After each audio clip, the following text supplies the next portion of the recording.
Okay, hello everybody. My name is Marcel de Berg. The picture presents my last name in English, Mountains.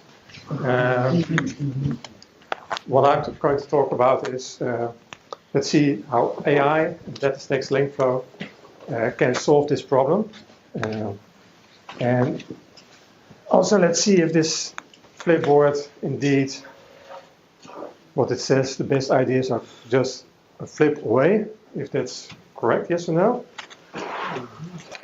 What I'd like to see that AI can solve, perhaps together with all of us in this room, is this equation.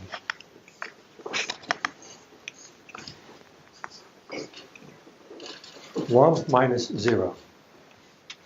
If climate scientists can solve this equation, we can reach our climate goals faster, cheaper, with less risk, and more social perspective. When I tell you that nature cools our planet, be frank to yourself, and at the end of the presentation, be frank also to yourself.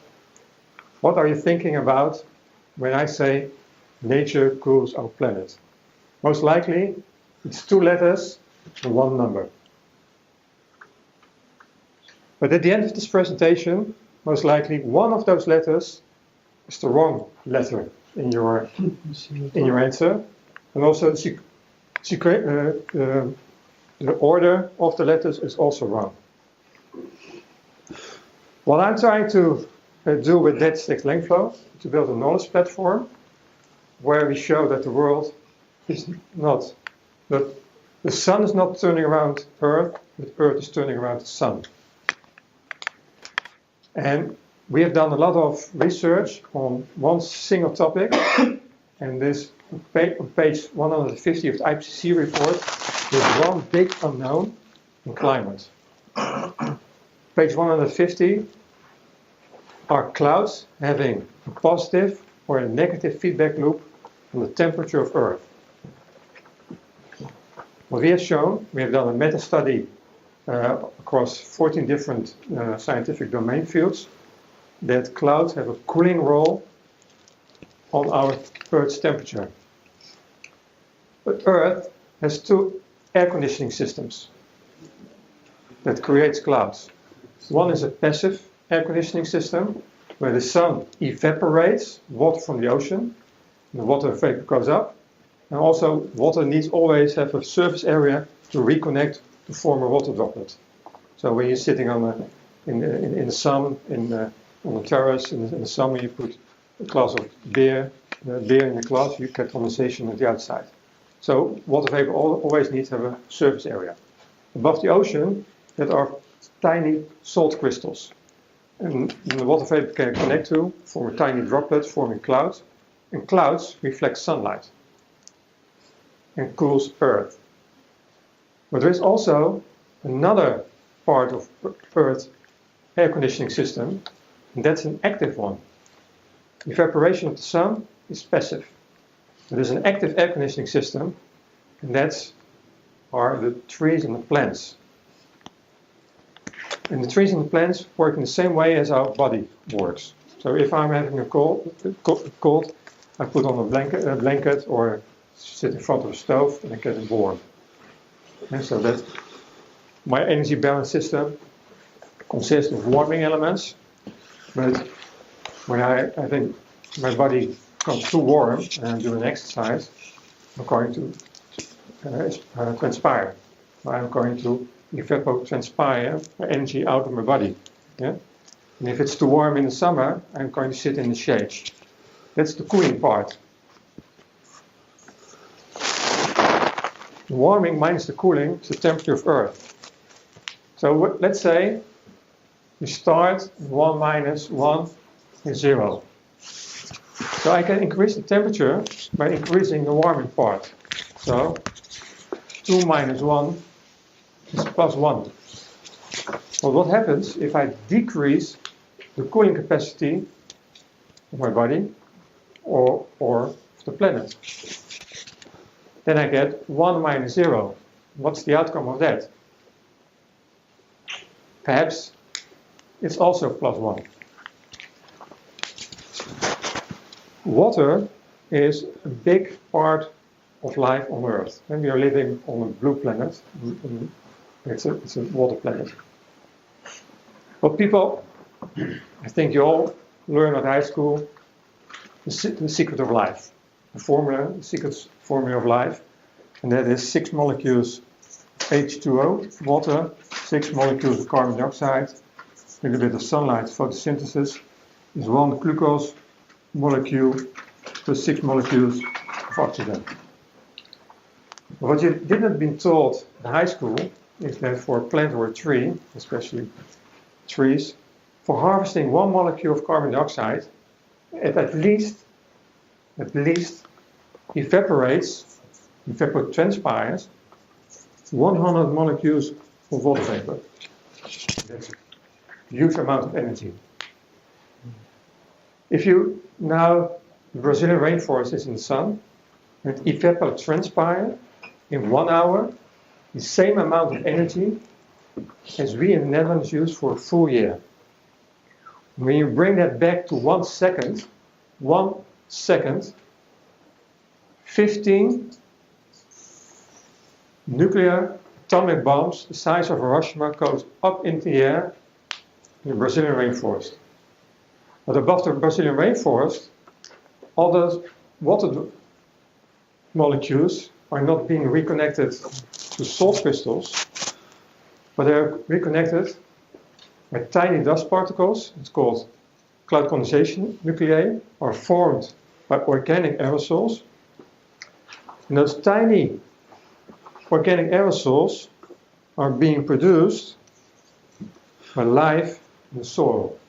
Fungi, mycorrhiza, bacteria, and you need to have a healthy biodiversity to produce those tiny organic aerosols. So when you have a lot of land full of plants and trees, what's happening? You produce those elements and water vapor. When those are combined, you get droplets, but then you get a drop in pressure in the air. So the pressure drops above the land. The oceans are relatively cooler than the land, and they evaporate less water vapor than the land if you have a healthy forest on the land. So what's happening? You get a drop, low pressure area above the land, and a high above the ocean. Then the trees and the sucks in the air from the ocean inland, you get new water. That's called the biotic pump.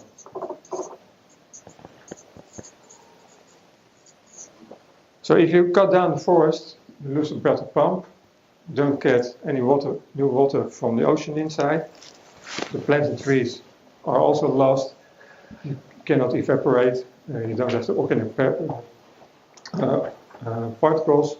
You don't get the clouds don't reflect sunlight. So how can that stacked length flow solve this problem? Perhaps you also can solve this problem, and perhaps the baby of Enrique who came 2 weeks earlier have the potential possibility that it was able to perhaps save civilization a little bit by me telling you this story about the planet. So give Enrique all the best to the babies. What we are going to do now is we have to tell the world that there is more than only the warming part, CO2, but also the cooling part. So, first thing I said about how nature cools the planet, most likely you had in your mind CO2. Yeah? So that's the paradigm shift you have to make. It's not only CO2, but it's also water. What we now have, we have a meta-study of 800 scientific papers. But if I'm going to ask, if you're going to chat with ChatGPT, they have all the blank spots, it doesn't understand clean water, there's a lot of blank spots in it. So what we want to do is we want to train, we want to build a RAG graph, not only the vector database, but also the knowledge graph on top of it. Use multiple agents to look at the papers that we have, it's roughly 14 domain fields, scientific domain fields. For writing us the thesis would take a lot of time. Yeah? But we want, in 3 months, 6 months time, that everybody on this earth can chat with our knowledge base, yeah, about how does nature cools itself. We want to build multiple agents that can fill in the blank spots, so look into the Scholar databases. Yeah? That's the first step. And the second step will be, in our team, who almost became the landscape designer for the full Netherlands in 2009. He knows exactly how to design landscapes. He has all the plants and tree families in the Netherlands and part of Europe in it. Yeah? So we want to put the knowledge that we have, combine it with all the plant and trees family. Then you look at the landscape and you say, okay, how are we going to redesign the land in such a smart way?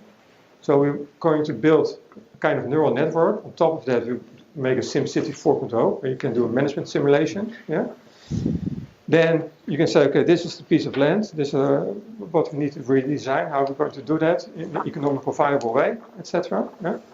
And also, we have contacts with botanic gardens worldwide. There are 800 or 1600 botanic gardens. And they have in the archives the blueprints of how the land looks like 75, 100 years ago. If you can digitalize that, put that in the knowledge graph, combine it with the knowledge that we have, then you have your SimCity 4.0, and then everybody on this world can say, okay, I've got a piece of land.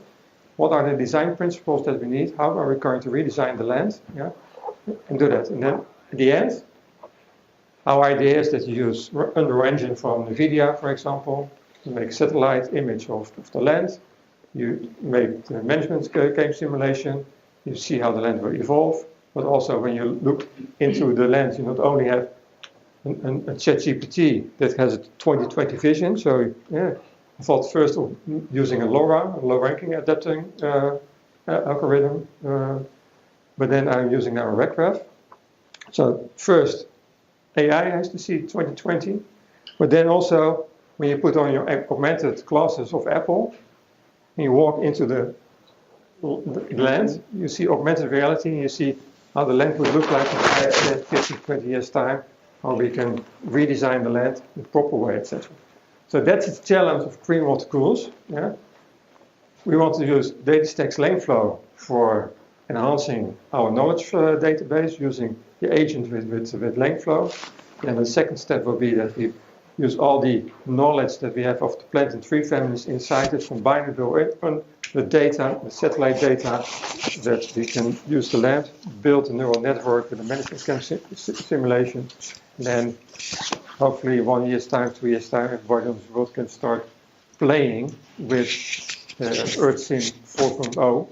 And we already have contact with the game engine developer of the Microsoft Xbox, and he already said it's possible what you want to do. Yeah? So if somebody in this room is bored after 5 o'clock or after 12 o'clock or whatever, and thinks, okay, this looks like a great adventure, give me a call. You will find me most likely on LinkedIn or through Jurjen or one of the other persons on DataStax. So this is in a nutshell what Greenwater Cools is doing and what we hopefully can do with DataStax Langflow. And I had the onboarding last week. I know how to program a little bit, but that was in Turbo Pascal, so it was in the beginning of the 90s. I did quantitative business economics. I know how to program. I know business concepts. But mainly I'm coming from the investment industry. For more than 30 years I'm doing sustainable investing. And I learned the real role of biodiversity 7 years ago from Lester Brown from Plan B. So if you're intrigued by what I just thought and think, okay, I want to be part of it, please let us know, or to Jurjen, thank you for your 15 minutes of time, and have a nice day.